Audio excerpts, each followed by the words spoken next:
Hay ciertas historias que simplemente se niegan a morir. Pasan los siglos y ahí siguen, resonando. Y la verdad, pocas son tan potentes como la de una civilización perdida bajo el mar.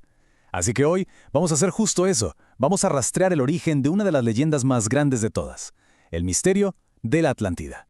Imaginen esto, una isla de un tamaño, colosal. Con una riqueza en recursos y poder casi inimaginable.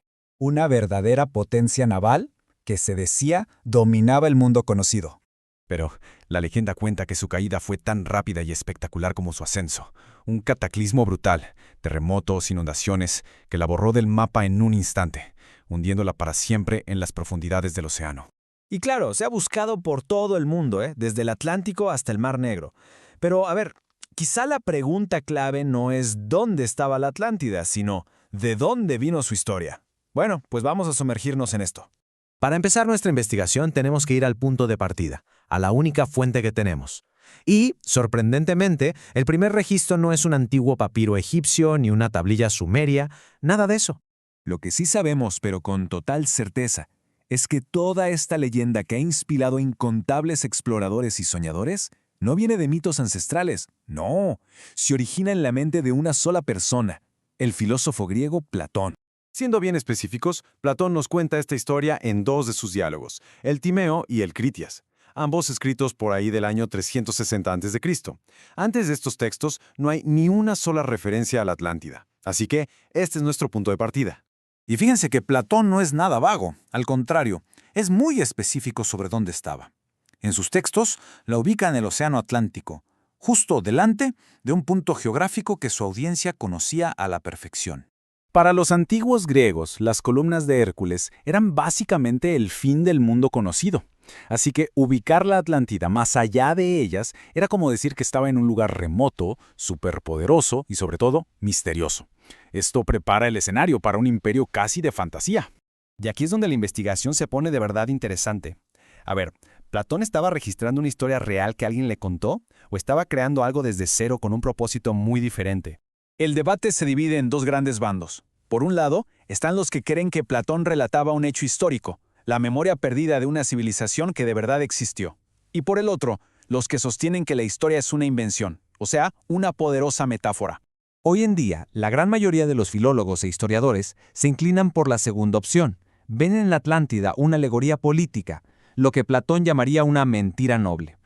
La idea es que estaría usando este imperio ficticio, que se vuelve corrupto por su propia arrogancia y poder, como una advertencia para su propia ciudad, Atenas. O sea, el punto clave es que la Atlántida es el ejemplo de lo que un estado ideal no debe ser. Pero a partir de aquí es donde comienzan las hipótesis más fascinantes. Porque, aunque la historia fuera una ficción filosófica, Platón pudo haberse inspirado en eventos históricos reales, en el eco de una catástrofe que todavía resonaba en la memoria del Mediterráneo. Y esto nos lleva a la teoría con más respaldo científico y arqueológico. Una que conecta la leyenda con uno de los desastres naturales más violentos que ha visto la humanidad. Para entenderla, tenemos que viajar en el tiempo hasta el año 1600 a.C., o sea, más de 1000 años antes de que Platón naciera. En esta época ocurrió algo que pudo haber dejado una cicatriz profunda en la memoria del mundo antiguo. Hablamos de la erupción del volcán en la isla de Thera, que hoy conocemos como Santorini. Fue algo apocalíptico. Se calcula que fue varias veces más potente que la del Krakatoa. La explosión no solo destruyó la isla, sino que provocó tsunamis que arrasaron las costas del Mediterráneo, afectando de lleno a la potencia que dominaba la región en esa época. Y esa potencia eran los minoicos. Y las similitudes con la descripción de la Atlántida son, la verdad, sorprendentes. Los minoicos eran un imperio marítimo, con una cultura súper avanzada, palacios sin murallas y un comercio que llegaba a todas partes. Y, lo más importante, su colapso coincide justo con la época de la erupción de Thera. Pero ¿cómo podría el recuerdo de un evento del 1600 a.C. llegar hasta Platón? Bueno, aquí los defensores de esta teoría tienen una idea clave, un error de traducción. Platón dice que la historia ocurrió 9000 años antes de su tiempo. Y si la fuente original, tal vez egipcia, usaba un símbolo para 100 que alguien confundió con el de 1000, de repente esos 9000 años se convierten en 900. Y si contamos 900 años hacia atrás desde la época de Solón, caemos casi exactamente en la era de la erupción de Thera y el colapso minoico. Para muchos, la coincidencia es demasiado grande como para ignorarla. La conexión con Thera es, sin duda, la más sólida, pero para nada es la única. La idea de una ciudad perdida ha alimentado la imaginación durante siglos. La búsqueda de la Atlántida se ha vuelto casi una industria.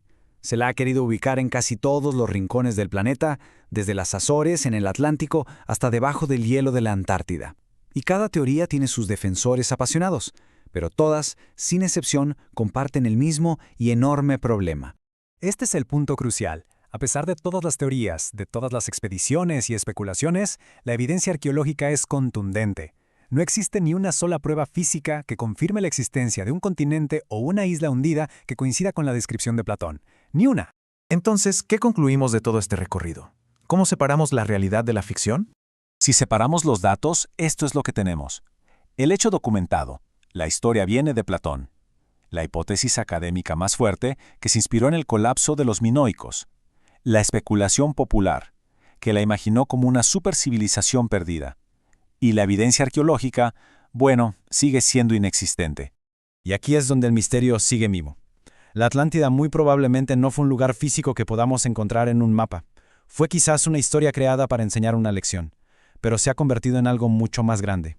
Es un símbolo de la grandeza perdida, de lo frágil que es nuestra civilización frente a la naturaleza, y de nuestra eterna curiosidad por lo que yace oculto.